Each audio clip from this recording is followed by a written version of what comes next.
பாராளுமன்ற உறுப்பினர் அண்ணன் அவர்கள் பேசும்பொழுது தெரிவித்தார்கள், இன்றைக்கு கோட்டையில் வந்து கொடியேற்றினார்கள். ஆனால் இந்த கொடியேற்றத்துக்கு காரணம் யார் என்று திராவிட முன்னேற்ற கழகமோ முத்தமிழறிஞர் கலைஞர் ஐயாவோ நம்முடைய கழக தலைவர் முத்துவேல் கருணாநிதி ஸ்டாலின் அவர்களையோ இல்லை இன்றைக்கு வழிநடத்தக்கூடிய அண்ணன் உதயநிதி அவர்களையோ தமிழ்நாட்டை விட்டோ தமிழகத்தை விட்டோ இல்லை எங்கிருந்தோ அவர்களை விளக்க முடியாத அளவிற்கு வரலாற்றில் இடம்பெற்றிருக்கக்கூடியது தான் திராவிட முன்னேற்ற கழகம்.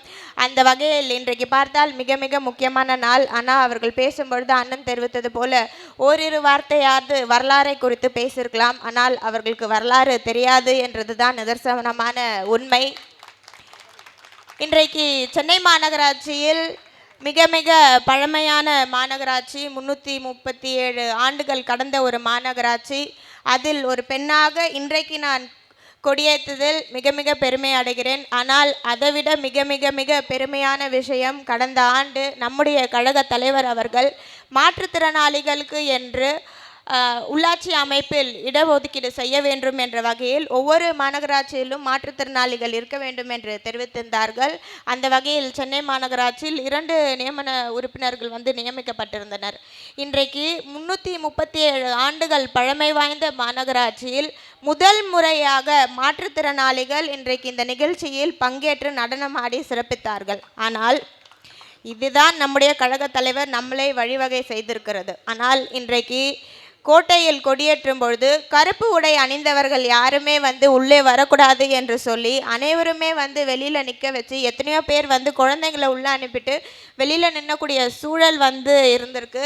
தமிழ்நாடு என்றாலே இனம் மதம் ஜாதி இப்படி எதுவுமே இருக்கக்கூடாது, எல்லோருக்கும் எல்லாம் கிடைக்க என்ற வகையில் தான் கடந்த 5 ஆண்டு கால அரசாட்சி வந்து நடைபெற்றிருந்தது. ஆனால் இன்றைக்கு இனம் மொழி ஜாதி இது எல்லாமே போய் கலர் வேறுபாடு வந்து இருக்குது. இன்றைக்கி மேடையில் அமர்ந்திருக்கக்கூடிய நம்முடைய அண்ணன் சுபவீர பாண்டியன் அவர்களும் கருப்பு சட்டை தான் போட்டிருக்காரு. அதுக்காக அவர் கருப்பு சட்டை போட்டிருக்காருன்னு அவரை நம்ம தள்ளி வைக்க முடியுமா?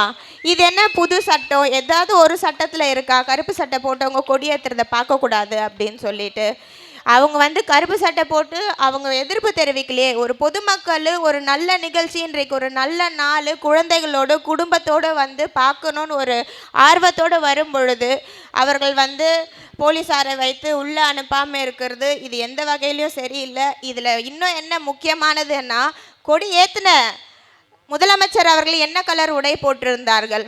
அப்போது அவர் மட்டும் கருப்பு போட்டுட்டு கொடி ஏற்றலாம், அப்போ தேசிய கொடிக்கு வந்து நீங்கள் எதிர்ப்பு தெரிவிக்கிறது ஆகாதா? அப்போது நீங்கள் கருப்பு ட்ரெஸ்ஸு போடலாம், அப்போ பொதுமக்கள் கருப்பு ட்ரெஸ்ஸு போடக்கூடாதா? இதுதான் சமத்துவமா? இதுதான் நீங்கள் வந்து வழிபார்க்கக்கூடிய பெரியாரோட கொள்கையா? பெரியாரே வந்து கருப்புக்கு தான் வந்து முதல்ல நிற்பார். அப்போது உங்களோட கொள்கை தலைவர்கள் வந்து பெரியாருன்றீங்க. அப்போ பெரியார் ஐயாவை பற்றி நீங்கள் என்ன படிச்சிருக்கீங்க? ஃபஸ்ட்டு வரலாறு தெரியணும். வரலாறு தெரிஞ்ச பிறகு இன்றைக்கி அரசியல் அமைப்பு நடத்தியிருக்கிறாங்க. நம்முடைய இன்றைய எதிர்க்கட்சி தலைவர் அண்ணன் உதயநிதி ஸ்டாலின் அவர்கள் ஃப்ளோர் டெஸ்ட் பண்ணும்பொழுதே அசம்பிளியில் வந்து பாட்டு பாடுவாங்க, இன்னும் போனால் டான்ஸ் ஆடுவாங்க அப்படின்னு சொன்னார். இன்றைக்கு சட்டசபை நடக்கிறது, சட்டசபையில் வந்து பாட்டு பாடுறாங்க, வணக்கங்கள் வந்து வேறு முறையில் வந்து வணக்கங்கள் வந்து தெரிவிக்கிறாங்க. இது வந்து நம்முடைய எதிர்கால தலைமுறையினுக்கு என்ன மாதிரி ஒரு எதிர்காலத்தை தரக்கூடிய சூழல் வந்து ஏற்பட்டிருக்கிறதுன்னு இங்கே எல்லாருக்குமே ஒரு கேள்விக்குறியாக இருக்கிறது. ஆனால் என்றுமே திராவிட முன்னேற்ற கழகம், நம்முடைய கழக தலைவர் முத்துவேல் கருணாநிதி ஸ்டாலின் அவர்கள், நம்முடைய இளம் தலைவர் அண்ணன் உதயநிதி ஸ்டாலின் அவர்கள் என்றுமே நம்மோடு ஒன்றிணைந்து மீண்டும் தமிழ்நாட்டில் திராவிட முன்னேற்ற கழகம் வரும். அதேபோல் இன்றைக்கு நம் போராளி அழிவதில்லை என்ற வகையில் இன்றைக்கு முத்தமிழறிஞர் கலைஞர் ஐயா அவர்களை நினைவு கூறும் வகையில் இந்த நிகழ்ச்சி நடைபெறுகிறது. ஒவ்வொரு நாளும் ஒவ்வொரு திட்டங்களும், ஒவ்வொரு நாளும் தமிழ்நாட்டில் தமிழர்கள் சுதந்திரமாக வந்து நம்மளால் இருக்க முடியுது அப்படின்னா அந்த இடத்துல முத்துவேல் கருணாநிதி ஸ்டாலின் இருக்கார் அப்படின்றது தான் இன்றைக்கு இருக்கக்கூடிய உண்மை. இன்றைய நிகழ்ச்சிக்கு வருகை தந்திருக்க அனைவரும் வரவேற்று வாய்ப்பினை அளித்தமைக்காக நன்றி தெரிவித்துக்கிறேன். நன்றி.